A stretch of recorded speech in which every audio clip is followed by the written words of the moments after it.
Yes student, सो अब तक हमने सारे फ्यूल के 14 के 14 प्रिंसिपल बन लिए। आपके आसानी के लिए मैंने यहाँ प्रिंसिपल सारे शो कर दिए हैं इन चार्ट के मुताबिक। आप देखोगे अगर प्रिंसिपल ऑफ मैनेजमेंट का क्या मतलब होता है, मैंने जनरल आइडिया दे दिया आपको। प्रिंसिपल ऑफ मैनेजमेंट किस किस ने लिखे हैं, हेनरी फ्यूल ने और एफ.डब्ल्यू. टेलर ने, राइट। हेनरी फ्यूल ने 14 प्रिंसिपल दिए हैं, 1 2 3 4 5 6 7 14 यहाँ मैंने डाल दिए हैं आपके। एफ.डब्ल्यू. टेलर ने 4 दिए, 1 2 3 4 मैंने यहाँ डाल दिए हैं। एफ.डब्ल्यू. टेलर ने 4 के अलावा 7 8 टेक्निक दी है उसने, वो मैंने यहाँ डाल दी। ठीक है, एक टेक्निक है उसकी फंक्शनल फॉरमैनशिप, उसके इसके 4 पार्ट है, वो मैंने यहाँ 4 करके 8 पार्ट है इसके, वो मैंने डाल दिए। ठीक है, अब हमारी बारी है टेलर के ऊपर। उससे पहले थोड़ा सा मैं आपको दोबारा बता दूं, फ्यूल ने 14 प्रिंसिपल दिए अपने किताब के अंदर। उस किताब का नाम है जनरल प्रिंसिपल ऑफ मैनेजमेंट, जो कि एडमिन लेवल के मैनेजमेंट की बात करता है, यानी जो टॉप लेवल के मैनेजर होते हैं उनकी बात करता है। अब बात करते हैं हम टेलर की। टेलर ने अपने प्रिंसिपल बिल्कुल साइंटिफिक बेस डाले हैं उसने। He studied the workers work and the lower level managements work, based on that work he has created some scientific principle. इसीलिए उसके प्रिंसिपल को साइंटिफिक कहा जाता है। कौन कहा जाता है? क्योंकि जो भी उसने प्रिंसिपल बनाए हैं, he did proper analysis on those principle, he did proper observation of those principle, he did proper experimentation of those principle. That is why his principle is basically called scientific principle. उसके principal का main fundamental ये था, उसने कहा था आपके काम, जो भी आपको काम मिला है, उस काम करने के पूरा करने को 3 या 4 या 5 10 तरह के आपको सॉल्यूशन मिलेंगे, राइट। आपको क्या करना है, प्रॉपर स्टडी करनी है हर सॉल्यूशन की, प्रॉपर ऑब्जर्वेशन करनी है हर सॉल्यूशन की, प्रॉपर एक्सपेरिमेंटेशन करनी है हर सॉल्यूशन का। उस करने के बाद उसमें से जो बेस्ट है उसको निकालना है। उस बेस्ट को निकालने के बाद उसका बेस्ट टाइम निकालना है, स्टैंडर्ड एवरेज निकालनी है, क्वालिटी उसके अंदर मेंटेन करनी है, फिर उसके ऊपर लग जाना है, काम करना है। ये था उसका मेन फंडामेंटल। क्या था? जितना भी आपको कोई टारगेट मिला है, उस टारगेट को पूरा करने के लिए 10 तरह के तरीके होंगे, उस तरीके में से कोई ना कोई वन बेस्ट मेथड आपको निकालना है। ये है साइंटिफिक प्रिंसिपल का प्रॉपर सार। इसको क्लियर करने के लिए उसने 4 प्रिंसिपल दिए। क्या क्या दिए उसने? Science not rule of thumb, harmony not discord, cooperation not individualism, development of each employ और each individual to their best of ability. ये आपको नोट्स में मिल जाएंगे, मैं छोटे लिखे हैं यहाँ पे। पहला प्रिंसिपल है उसका science not rule of thumb. देखो क्या, देखो नाम से लग रहा है साइंस। वो कहता था कि मैनेजमेंट के प्रिंसिपल एक साइंस है, it is not a rule of thumb. Rule of thumb क्या होता है कि it is not like that कि जो मैनेजर ने बोल दिया वही चलेगा, या जो मैंने आपको एक सोल्यूशन दिया वही लेना आपको, ये नहीं चलेगा। उसने कहा ना, आपने जो बोला मैं नहीं मानता, आप मुझे ये बोलो कि हाँ आपने ये जो सॉल्यूशन निकाला है, वो सॉल्यूशन अगर आपने कुछ तरीकों को देखते हुए उनको ऑब्जर्व करके उसमें से बेस्ट निकाला है तो मैं मानूंगा। तो उसने कहा कि मैनेजमेंट के प्रिंसिपल एक ही साइंस की तरह काम करेंगे, यानी you need to observe that principle, you need to experiment that principle, after that you will come up with some kind of solution. 2 solution आपको फॉलो करना है। इसका पहला जो प्रिंसिपल है वो उसकी समरी भी है इसके साइंटिफिक प्रिंसिपल की, कि जो भी मैनेजमेंट के प्रिंसिपल्स हैं वो एक तरह का साइंस माना जाएगा, it is not a rule of thumb. ठीक है। दूसरा उसका है हार्मनी नॉट डिस्कॉर्ड। क्या मतलब निकलता है इसका? Harmony not Discord. उसने कहा, उसने क्या किया, वर्कर का तरीके से उसने वर्कर का बैठा, उसकी प्रॉब्लम सुनी, उसने क्या प्रॉब्लम्स हैं, फिर वो बैठा मैनेजर के साथ, उसकी प्रॉब्लम सुनी। तो वो जो प्रॉब्लम्स उनकी सुन के आया, तो उसने एक कंक्लूजन निकाला उसका कि अल्टीमेटली होता क्या है कि लोअर क्लास है और एक हायर क्लास है। ये इनका कॉन्फ्लिक्ट जो होता है ना, ये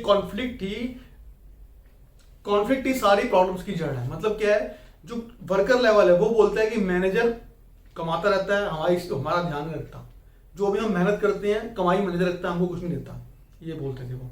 मैनेजर क्या बोलते हैं कि वर्कर काम चोर है, वर्कर काम नहीं करता। तो वो बैठा, उसने कहा देखो ऐसा नहीं चलेगा।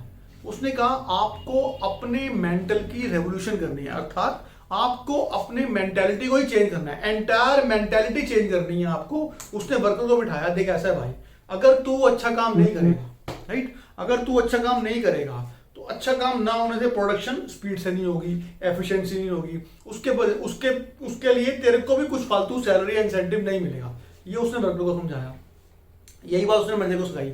उसने मैनेजर को ये बोला, अगर कोई वर्कर तुम्हारा अच्छा काम कर रहा है, if he is doing some good job, right, और because of his efficiency and effectiveness level the production is getting up higher, right. तो आपको उस प्रॉफिट का कुछ ना कुछ हिस्सा वर्कर को देना पड़ेगा। क्या मतलब है? यानी उस तरफ, एक तरफ उसने क्या किया, वर्कर को टारगेट किया कि काम अच्छा करो, राइट, और दूसरी तरफ टारगेट किया मैनेजर को कि अगर वर्कर काम अच्छा करता है तो ये आपकी रिस्पॉन्सिबिलिटी बनती है कि उसमें से उस काम करने का हिस्सा कुछ ना कुछ वर्कर को मिले। ठीक है, ये उसने कहा। इसी को बोलते हैं कि जो उनकी पुरानी सोच थी उस सोच को बदलो, यानी अपनी मेंटेलिटी में एक तरह का रेवोल्यूशन लेके आओ। तो हारमनी का मतलब समझ रहे हो आप कि हारमनी में रहो, मिलजुल के रहो, ठीक है, डिस्कॉर्ड में मत रहो। डिस्कॉर्ड पुराना तरीका था उनका, हारमनी नया तरीका था। इसमें एक कीवर्ड है मनी, जो होगी ना, जो भी कमाई होगी वो कमाई जो मनी में लिख रहा हूं इसके अंदर, वो हारमनी के वर्ड में आ रही है मनी। तो जो भी कमाई होगी उस कमाई का कुछ हिस्सा वर्कर में बटेगा। यहां पे एक खास बात ध्यान देने की है, इसमें मैनेजर को सलाह नहीं वर्कर देगा। इस प्रिंसिपल में मैनेजर खुद देखेगा कि अच्छा काम कौन है, कौन सा अच्छा काम कैसे करेंगे हम, ये मैनेजर डिसाइड करेगा। सिर्फ वर्कर को मैनेजर्स के ऑर्डर फॉलो करते हुए अच्छा काम करना है। अच्छा काम करने से जो प्रोडक्शन फालतू होती है उस प्रोडक्शन का कुछ ना कुछ हिस्सा वर्कर को जाएगा। क्या मतलब है? इधर वर्कर है, यहां देखिए आप, इधर मान लो वर्कर है, ठीक है, इधर मान लो मैनेजर है,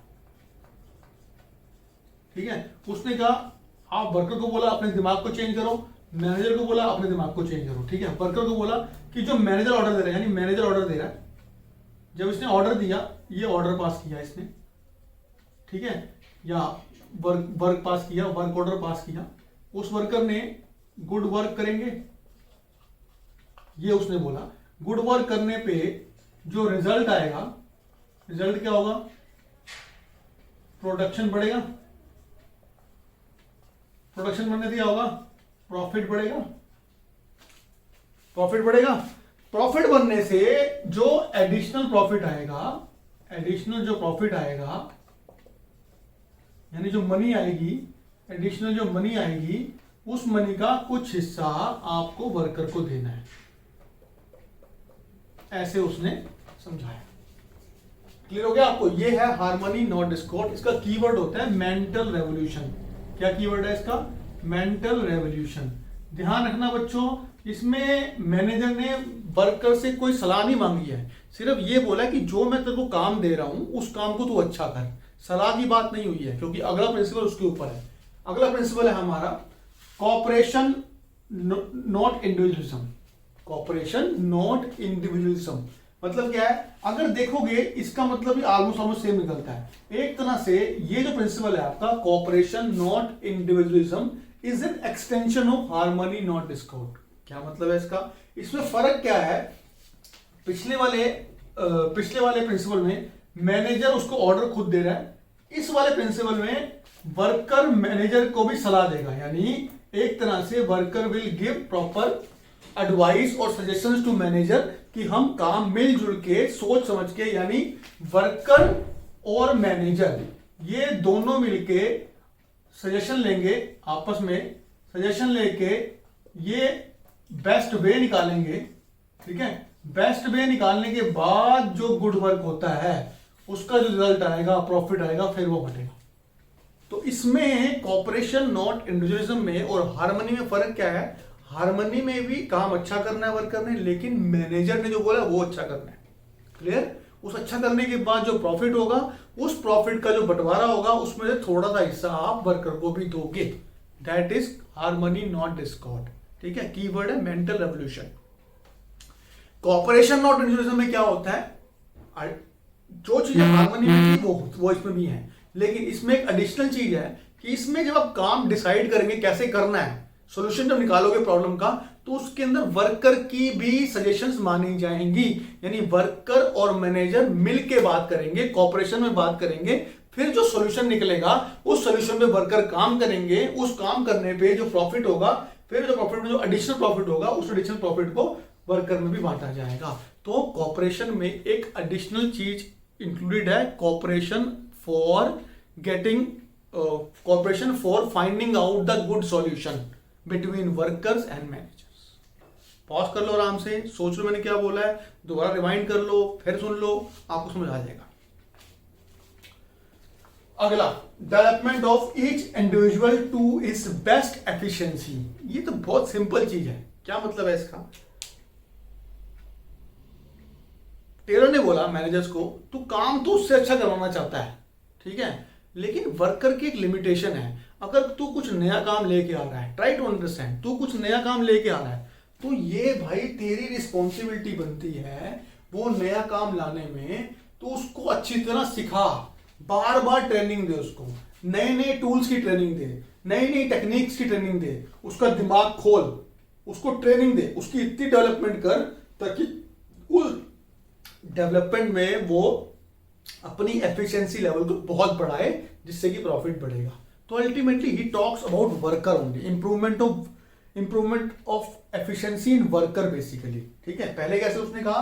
पहले उसने कहा science not rule of thumb, उसमें ये बोला गया, अगेन मैं रिपीट करता हूं, चारों प्रिंसिपल टेलर के, science not rule of thumb. उसमें उसने ये बोला कि आपको काम करने के मेरे बच्चे 10 15 20 तरीके जितने मर्जी निकालो, ABCDEF, मान लो 5 तरीके निकाल ले काम करने के पूरे।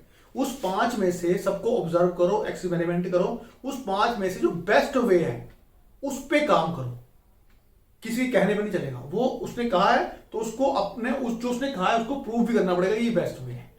इसका मतलब ये है science not rule of thumb. Harmony मैंने बता दिया आपको, harmony among the worker and managers, दिमाग की क्रांति लाओ, मेंटल रेवोल्यूशन लेके आओ, जिसका मतलब ये है कि जो वर्कर और मैनेजर का जो डिवाइड है आपस में, जो कॉन्फ्लिक्ट है उसको दूर करो, क्योंकि कॉन्फ्लिक्ट से क्या हो रहा है, प्रोडक्शन कम हो रही है। उसने ये बोला, मैनेजर को बोला कि वर्कर अच्छा काम करेगा, उस अच्छा काम करने में जो कमाएगा फालतू, उस कमाई में थोड़ा बहुत हिस्सा आपको वर्कर को भी देना पड़ेगा।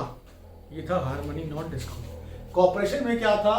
Extension of harmony not Discord है, उसमें यही कहा गया था, ठीक है काम भी अच्छा करो, ये तो डेफिनेटली जो हार्मनी में था, लेकिन काम करना कैसे है ये भाई वर्कर और मैनेजर बिल बैठ के डिसाइड करो, क्योंकि एक्चुअल ये वर्कर ही है जो काम एक्चुअल में करता है, तो उसको पता होगा कि बेस्ट वे क्या है, तो वो मैनेजमेंट को उसकी सलाह माननी पड़ेगी।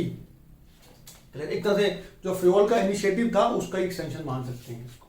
फिर काम अच्छा करने के बाद, अगेन हार्मनी में दोबारा दो, काम अच्छा करने के बाद इसके अंदर भी अगर फालतू प्रॉफिट होता है तो वर्कर को मिलेगा। क्लियर है? डेवलपमेंट ऑफ ईच इंडिविजुअल, ये मोस्टली ट्रेनिंग की तरफ जाता है, एफिशिएंसी लेवल बढ़ाने की बात करता है, नॉलेज बढ़ाने की बात करता है, स्किल बढ़ाने की बात करता है, एजुकेशन बढ़ाने की बात करता है, कि आपको अपने एम्प्लॉय को, वर्कर को इतनी डेवलपमेंट करवानी है कि वो अपना काम बेस्ट तरीके से कर पाए। ये रहे 4 प्रिंसिपल ऑफ FW टेलर। अभी हम कवर करेंगे साइंटिफिक टेक्निक। सिर्फ उसने 4 प्रिंसिपल नहीं दिए, उसने साइंटिफिक टेक्निक्स भी दी हैं, वो उसकी हम बात करेंगे। तब तक आप ये सोच लो कि कैसे इसको ध्यान रखना है। कौन कौन से? Science not rule of thumb, harmony not discord, cooperation not individualism, development of each individual to their best of efficiency.